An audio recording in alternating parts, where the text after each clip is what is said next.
Geliefdes, ons hulp is in die naam van die Here, wat hemel en aarde gemaak het, en trou bly tot in ewigheid. Geliefdes, genade, barmhartigheid en vrede word u ryklik geskenk van God ons Vader, deur Jesus Christus ons Here, in gemeenskap met die Heilige Gees. Amen.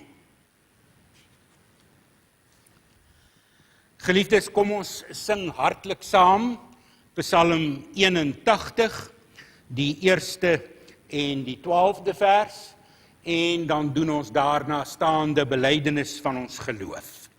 Psalm 81.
Geliefdes, kom ons bely ons geloof voor die wêreld, en elkeen van ons bely hierdie woorde in ons harte saam as ons dit hoor. Ek glo in God die Vader, die Almagtige, die Skepper van die hemel en aarde. En ek glo in Jesus Christus, sy eniggebore Seun, ons Here, wat ontvang is van die Heilige Gees, gebore uit die maagd Maria, wat gelei het onder Pontius Pilatus, gekruisig is, gesterf het en begrawe is, en wat die angste van die hel tot in die dood toe ondergaan het. Wat op die 3de dag opgestaan het uit die dood, opgevaar het na die hemel, en sit aan die regterhand van God die Almagtige Vader, waarvandaan hy sal kom, om die lewendes en die dooies te oordeel. Ek glo in die Heilige Gees. Ek glo aan 'n heilige algemene Christelike kerk, die gemeenskap van die heiliges, die vergewing van sondes, die opstanding van die liggaam en 'n ewige lewe. Kom ons sit maar. Geliefdes, na die aanhoor van die wet van die Here, sing ons Psalm 9, die 2 verse daar, en dan doen ons saam 'n gebed. Psalm 9, vers 7 en 10, na die aanhoor van die wet van die Here. Broeders en susters, die van ons wat gereeld in die eredienste is, het die wet van die Here seker al honderde male gehoor. Dit is so dat bekendheid kan naderhand gewoond raak aan, en dan kan die wet by ons verbygaan, sonder dat dit by ons harte indring. Maar geliefdes, as u die wet van die Here afgekondig hoor, dan moet u daaraan dink dat ons Here Jesus Christus hierdie wet vir ons volbring het. Want God is 'n volmaakte God. God wil hê dat die wat hy geskape het, hierdie wet volmaak moet volbring. Nou nie een van ons kan nie, ons weet dit. Maar Christus het dit vir ons gedoen. En daarom kan ons in sy naam ons bes probeer om volgens hierdie wet te lewe. En as ons dit oortree, wat ons altyd doen, dat ons om vergifnis bid en hy dit vir ons gee. En dan moet die wet ook, as ons dit hoor, al is dit hoe bekend, moet dit vir ons baie, baie dankbaar maak. Ons eintlik dryf na Christus toe, want ons weet, sonder hom is ons ook onder die vloek van die wet. Maar met hom is ons daaruit. Geliefdes, toe het God al hierdie gebooie aangekondig.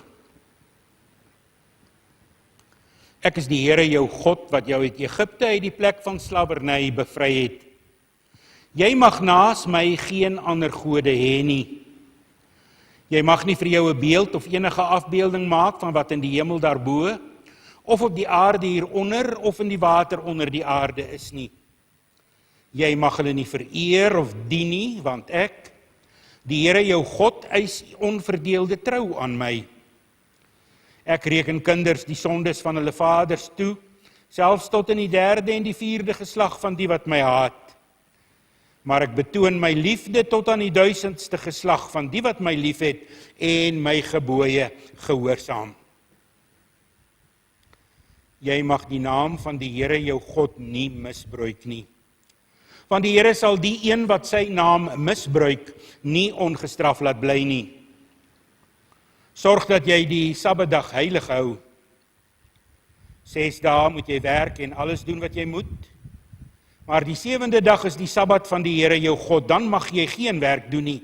Nie jy of jou seun of jou dogter of die man of vrou wat vir jou werk, of enige dier van jou of die vreemdeling by jou nie.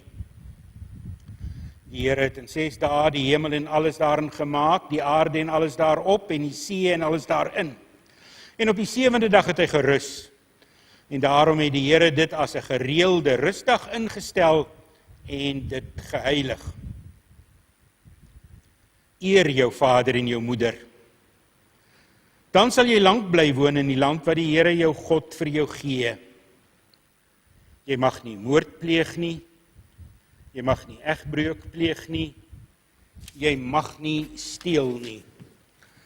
Jy mag nie vals getuienis teen 'n ander gee nie. Jy mag nie iemand anders sy huis begeer nie sy vrou begeer nie, ook nie 'n slaaf, slavin, bees of donkie, of enigiets anders wat aan hom behoort nie. Kom ons sing nou Psalm 9.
Liefdevolle hemelse Vader,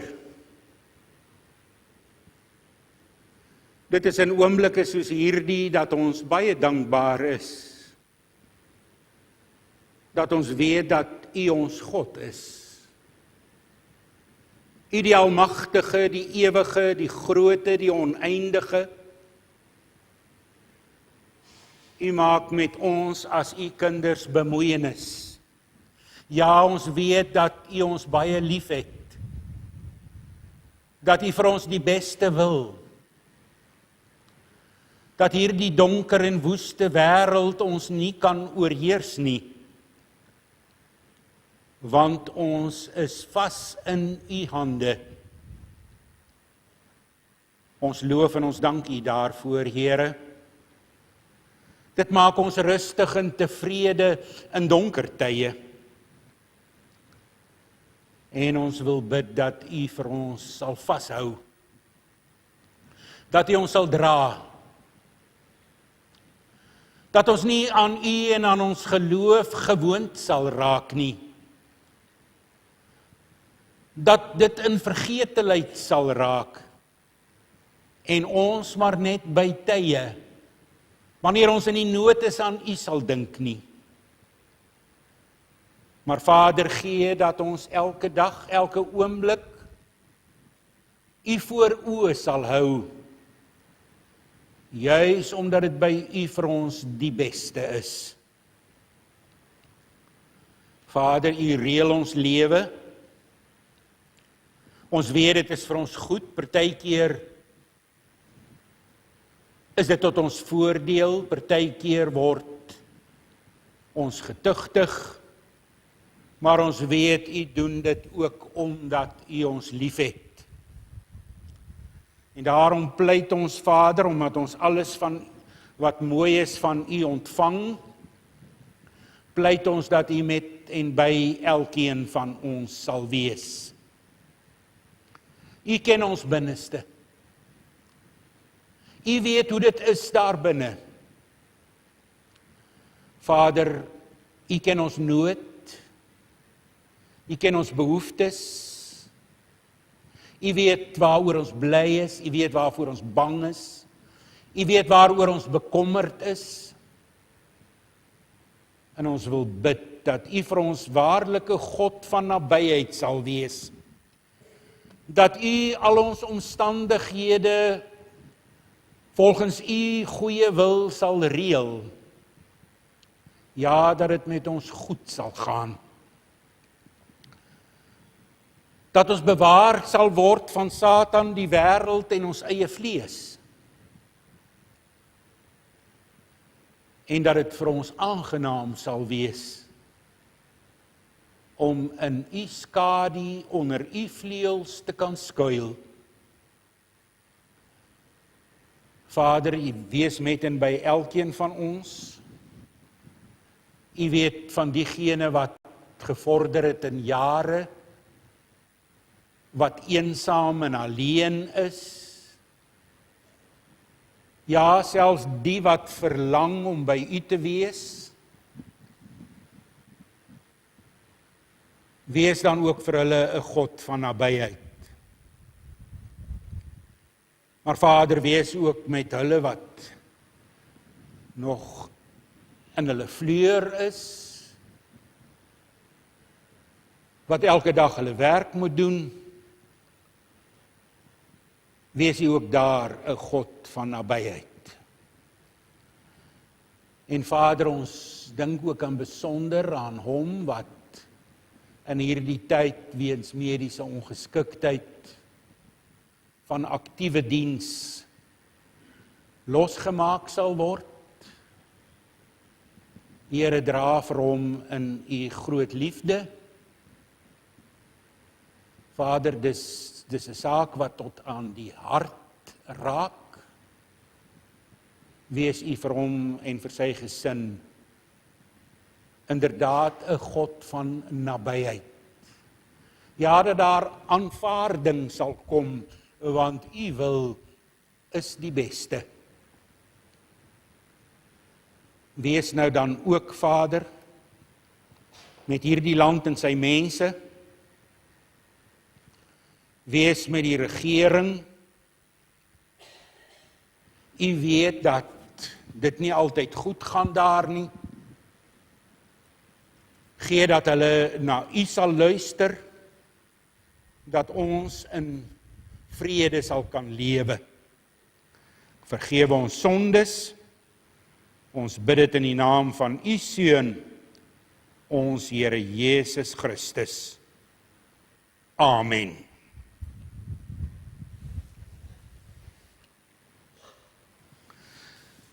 Geliefdes, uit die Here se woord lees ons uit 1 Korintiërs, die brief wat Paulus aan die gemeente in Korinte geskryf het, lees ons hoofstuk 9, daar van vers 19 af.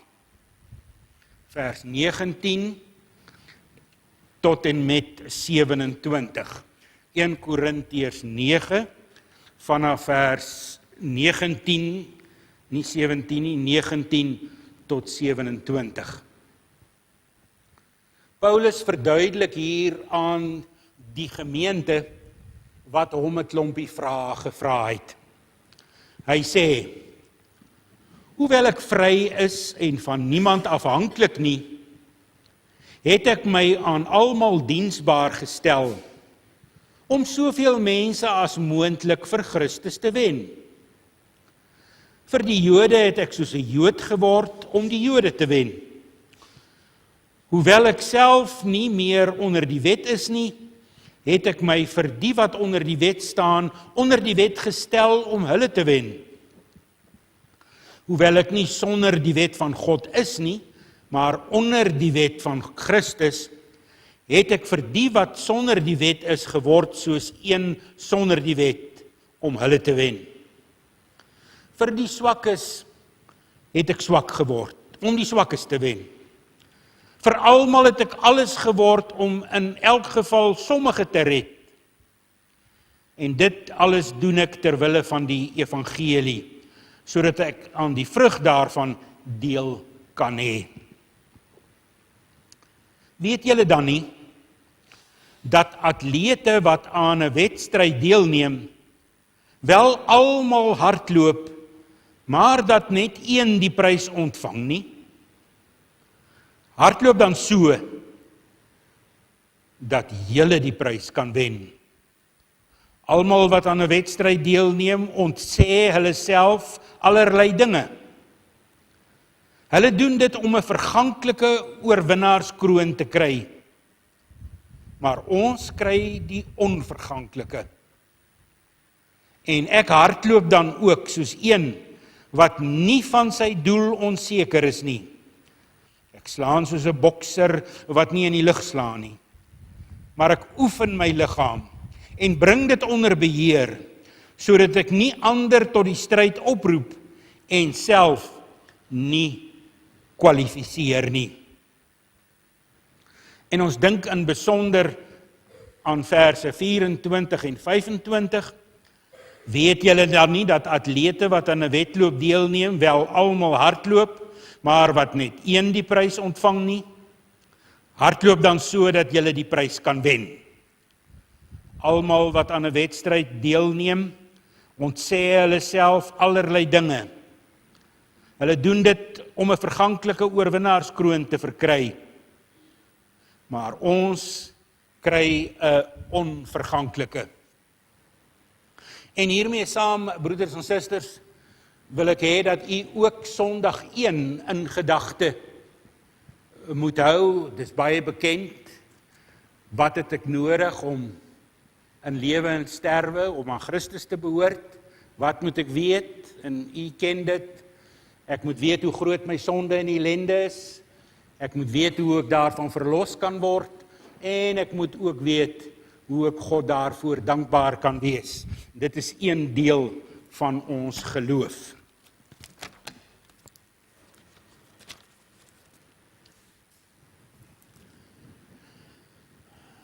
Liewe broeder en suster in ons Here,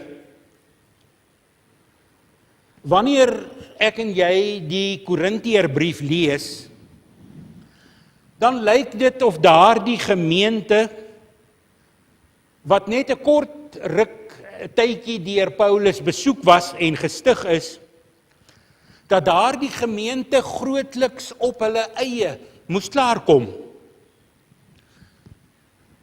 En omdat daar onsekerheid was in die gemeente, het hulle 'n klomp probleemvrae vir Paulus gestuur, so 15 van hulle, wat hy vir hulle moes opklaar. En nou doen Paulus dit met hierdie 2 briewe.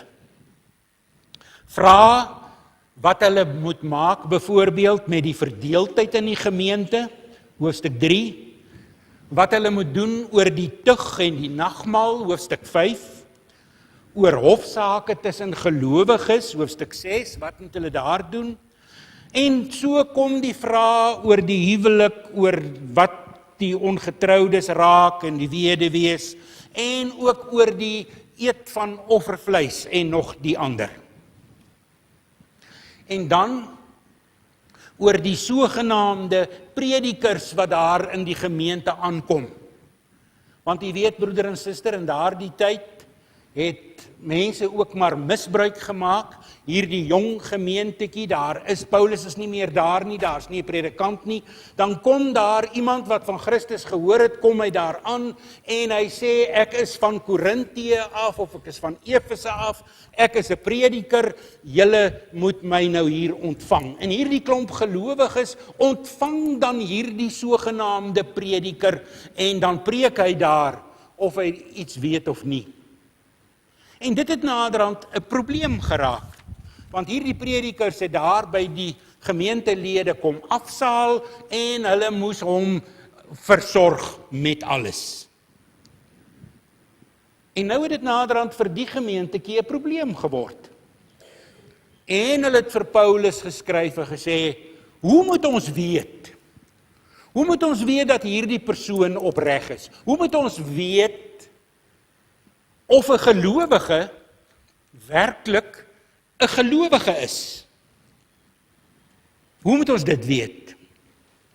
En in hoofstuk 9 gee Paulus dan die antwoord, ook oor hierdie sogenaamde rondreisende predikers. En hy sê, en hy gebruik homself as voorbeeld, en hy sê, alhoewel ek die reg het op versorging van die gemeente, vra ek van die gemeente niks nie. As tentmaker was Paulus self onderhoudend, en juis om die evangelie nie skade aan te doen nie. En so moet hulle ook dan daardie rondreisende predikers moet hulle dan evalueer, of hulle ook dit opregte bedoel. En daarom moet elke gemeentelid, en sekerlik dan ook die sogenaamde predikers, moet aan die Bybelse geloofstoets onderwerp word. Hulle moet, as jy gaan en jy's 'n opregte gelowige, of wanneer jy wil toets om te kyk hoe jy is, dan is daar sekere voorwaardes wat Paulus hier na vore bring, waaraan jy moet voldoen. Of jy 'n ware gelowige is, of jy nie miskien dalk 'n hipokriet, of 'n maskerdraer, of 'n paviljoensitter is nie. En Paulus beantwoord dan hulle vraag op 2 maniere. Hy sê, daar's 2 dinge wat wys dat jy 'n ware gelowige is. Daar's 2 dinge. Die eerste is, dit wat jy moet weet om 'n ware gelowige te wees. En dan ook wat jy moet wees as ware gelowige. Daardie 2 eenvoudige dinge. Wat jy moet weet om 'n ware gelowige te wees, en die tweede saak, wat jy moet wees as 'n ware gelowige is. En geliefdes, aan hierdie geloofstoets moes daardie gemeente almal toets. En u en ek moet natuurlik ook gedurig onsself aan daardie 2 voorwaardes toets. Want anders kan ek en jy ons dalk misgis en paviljoensitters bly of hipokriete, sonder dat ons dit besef. En nou hier in hierdie Paastyd, broeder en suster, wanneer ons Christus se dood herdenk en sy opstanding, vandag sy opstanding, is dit nodig om juis daarna te kyk. Want ons weet dat hy is die enigste sleutel tot ware gelowige wees. Die toets dan, wat ons moet weet. En daar kom Sondag 1 van die Heidelbergse Katekismus en hy sê baie duidelik vir ons wat ons moet weet om salig te kan leef en te sterwe.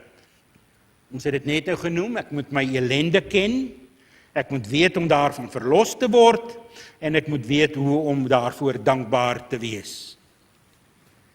En nou is dit so, broeder en suster, gelukkig ek en jy, ons weet dit nie waar nie. Ons het met hierdie kennis groot geword. Ek en jy weet dat ons ellendig is, dat ons verlore is, dat ons hel toe gaan as Christus ons nie red nie, maar ek weet gelukkig ook dat ek Christus nodig het. En dankie Vader dat ons hom het. Die Paasgebeure sê juis dat ek daar in my vreugde kan vind. En broeder en suster, ons weet wie ons verlosser is, Jesus Christus, en ek glo, ons probeer ook ons bes om dankbaar te wees. En nou is dit so, broeder en suster, ek en jy probeer om hierdie dankbaarheidsgevoel in ons so lewendig as moontlik te hou. Al gaan dit partykeer maar broekskeer. En ek toets my gereeld ook of ek nog op die regte pad is. Ek vra vir my gereeld af, mag ek dit doen of mag ek nie dit doen nie? Is dit reg of is dit nie reg nie? Mag ek hier aandeel hê, mag ek daar aandeel hê, waaraan moet ek my weerhou en dis meer. En dan sover dink ek, broeder en suster, voel ons almal so gemiddeld dat ons slaag nog daarin. En ek is oortuig, broeder en suster, dat hierdie selfde waarhede het Paulus ook in die Korintiërs verkondig toe die gemeente gestig is. Maar as Paulus die gemeente se vrae beantwoord, dan lê die klem, sien ons, en dis belangrik, sien ons die klem lê nie net op die weet nie. Nee, dit lê meer op nommer 2, om te wees. Ek en jy weet van Christus, Christus het ons verander, en daarom moet ons Christene wees. En om hierdie basiese feite te weet is baie belangrik, broeder en suster, want dan weet ons waar ons gevorder het. Dan moet ons aan antwoord gee van hoe ek is. Die kopdeel, die gewisse kennis, dit weet ons, maar hierdie hartsgedeelte, dis die een wat vir ons probleme veroorsaak, wat die katekismus die vaste vertroue deel noem. En hierdie hartsdeel, die weesdeel, waarin Paulus aandag gee, broeder en suster, dit is belangrik. Nie net wat jy weet nie, maar ook wat jy is. Hoor jy dit mooi, broeder en suster? Wat ek en jy is. Nie net wat ons weet nie. Nie bloot wat jy doen nie, omdat jy moet nie, maar wat jy doen, omdat jy so is. En dit is, omdat jy deur Christus se gees verander is. 'n Ware gelowige is deur die gees verander, broeder en suster. Ja, Paulus plaas 'n heel ander aksent op die hele saak van gelowige wees. En dan gaan dit nie hier om in die eerste plek of ek elke dag met kerkwerk besig is nie. Hoeveel en hoe deeglik ek Bybelstudie doen, dit is nie die hoofsaak nie, of hoe getrou ek is, en of ek 'n goeie lidmaat is, en of ek 'n ouderling of 'n diaken is, en hoeveel kerklike aksies ek bywoon nie. Dit is alles belangrik, maar dis nie waarom dit gaan nie. Nee, weet u, as dit net daaroor gegaan het, dan was Ananias en Safira, of selfs Judas Iskariot ons ver voor. Selfs Demas het geweet hoe om die Here te dien, en hulle het dit dalk net so goed of dalk beter as ons gedoen. Nee, ons moet na binne kyk. Ja, wat in Christus is. En daarom, broeder en suster, moet u die verskil agterkom. Dat hier die woord deur Paulus, wat wil sê, die grootste waarheid van gelowiges wees, die groot gebod, is altyd, nie ek vir my nie, maar vir God bo alles. Nie ek vir my nie, maar vir my naaste. Die gelooftoets lê daarin, broeder en suster, wat ek en jy as gelowiges vir God geword het, en wat ek vir my naaste geword het. Wat ek vir God is, en wat ek vir my naaste is. Paulus verduidelik dit so, hy sê, vir 'n Jood het ek soos 'n Jood geword. Vir swakkes het ek swak geword. Vir die onder die wet het ek geword asof ek onder die wet is. Vir almal het ek alles geword. Dit is 'n aanduiding van gelowige wees. Ja, terwille van my naaste het ek nie weg van hulle gestaan, nie verhewe bo hulle nie, dat ek beter as hulle nie, maar dat ek hulle na Christus toe lei. Broeder en suster, om te wees, om 'n ware Christen te wees, is om daardie innerlike bewoondheid te hê. Daardie innige liefde in my, om my naaste byvoorbeeld na die Here te lei. Nie bloot omdat ek moet nie, as Christen nie, maar of omdat dit die regte ding is om te doen nie, maar omdat ek regtig binne-in so geword het, dat ek dit wil doen. In een sinnetjie kan ons dit saamvat, broeder en suster. Ek vir God en ek vir ander.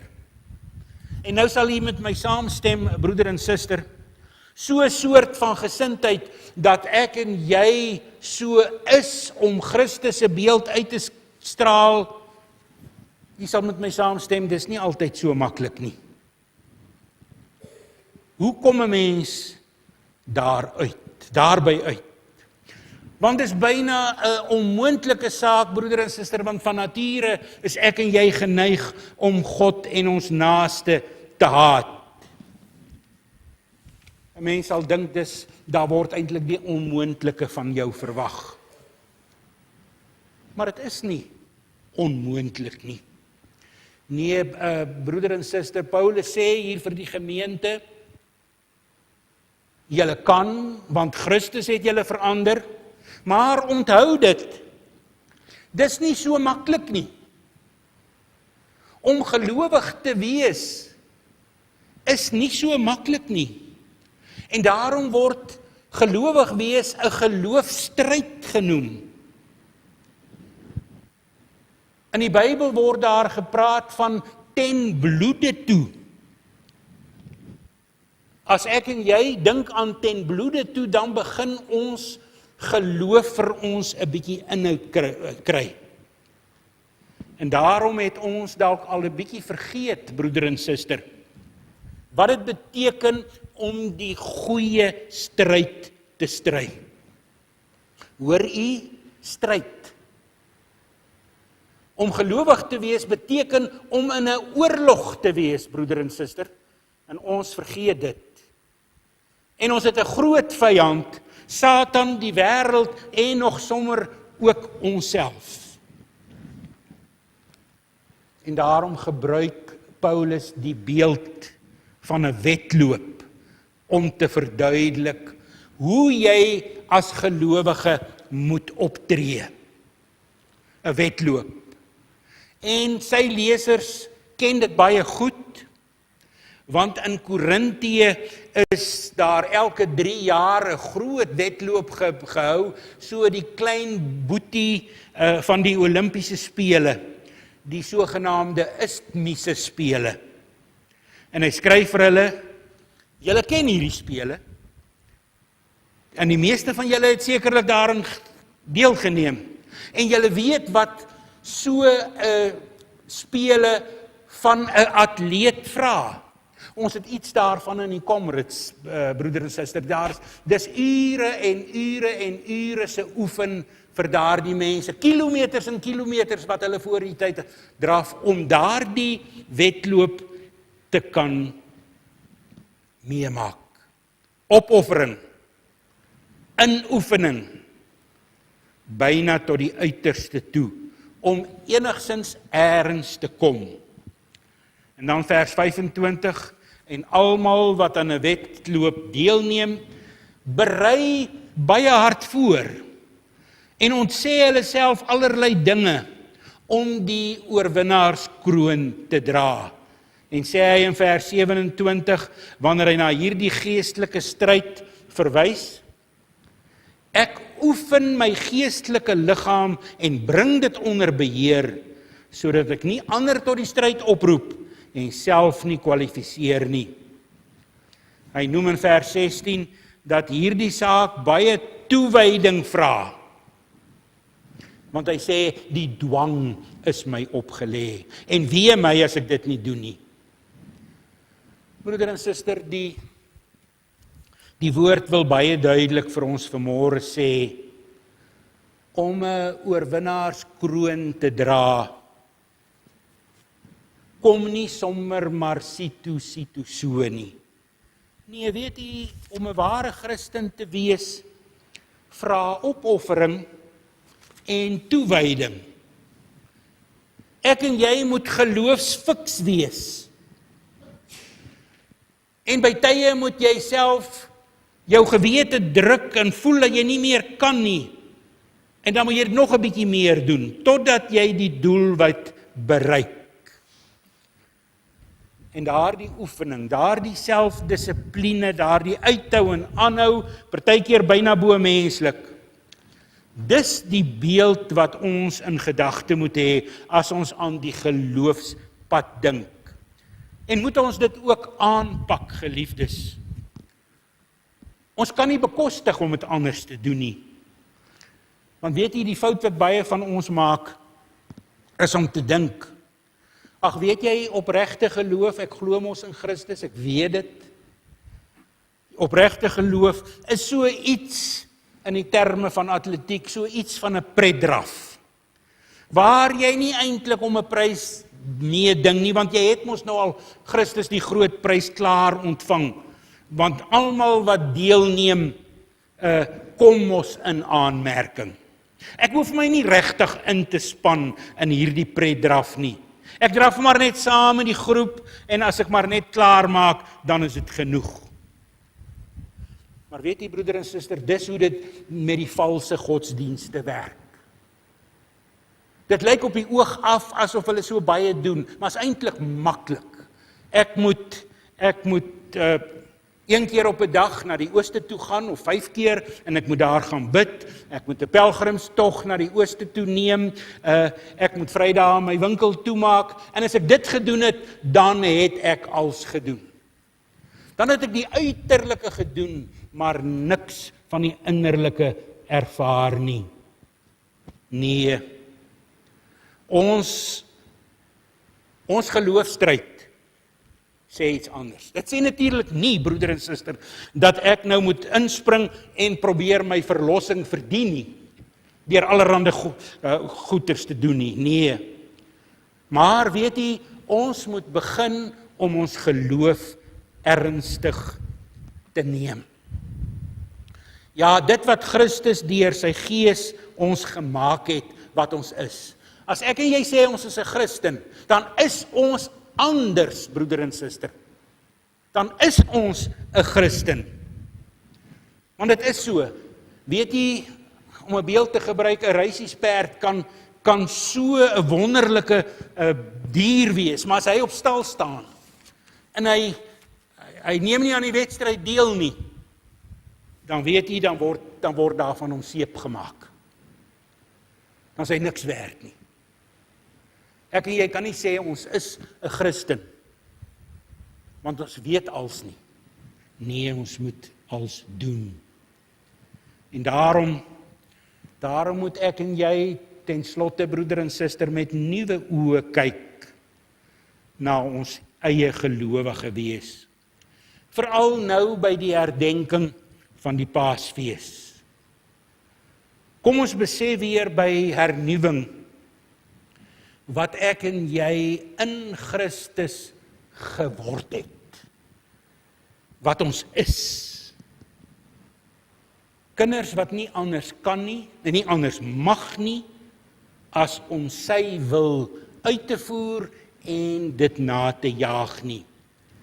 Gelowiges wat wil wees, wat ons regtig is, en dit ook wil najaag. Ja, opdragte wat voorregte is. 'n roeping, broeder en suster, wat 'n vreugde is. Die Here vra nie van ons om allerhande snaakse dinge te doen nie. Die Here vra vir ons om soos Christus te wees, opreg te wees, mooi te wees, te stry teen dit wat verkeerd is. Ja, dis nie so moeilik nie, maar ons moet die goeie wedloop daarmee aanhou. Ons moet die eindpunt bereik. Ja, dit moet al hoe meer en meer vir ons waar word. Ek leef nie meer nie, maar Christus leef in my. En ons vaste oortuiging, broeder en suster, moet wees, hier is ek, en ek kan nie anders nie.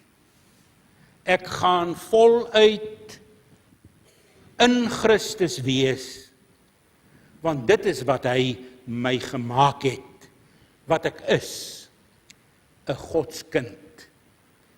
Wees dan Godskinders, broeder en suster, omdat u so is. Amen. Kom ons dank saam.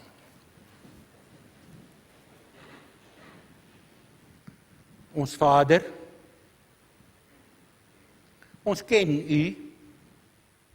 Ons weet dat u die almagtige en die ewige God is.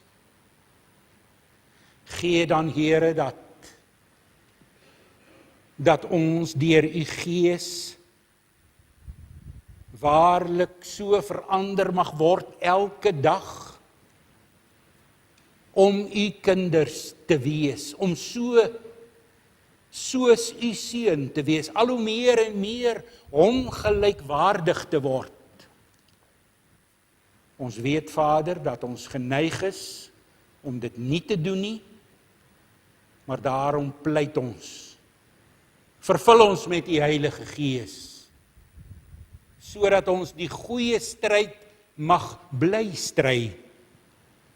Dat ons nie langs die pad moeg mag word nie. Dat ons nie kan dink ons kan maar net op die geloofskar klim en net saam ry nie. Maar dat ons werklik Christus se beeld mag uitdra. Ons is swak. Gee ons die krag daartoe. Vergewe ons sondes. Ons bid dit om Jesus Christus ontwil. Amen. Ons het nou 'n geleentheid, broeders en susters, om die kollekte te laat opneem. En daarna sing ons Psalm 146, die 3de en die 8ste vers ten slotte.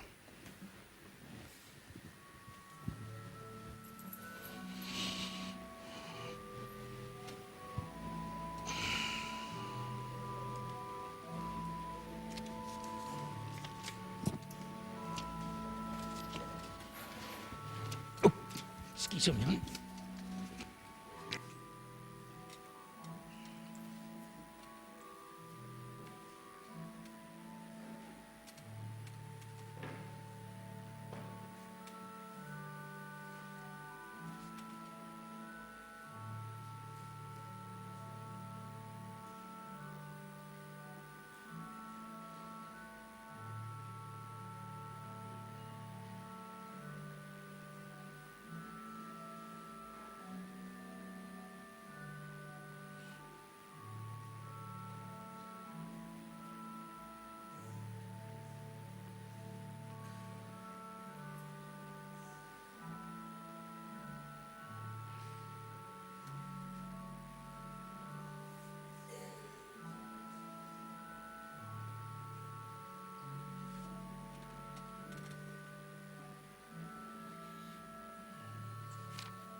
Psalm 146 ten slotte.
Verhef je harte tot God en ontvang die seën van die Here.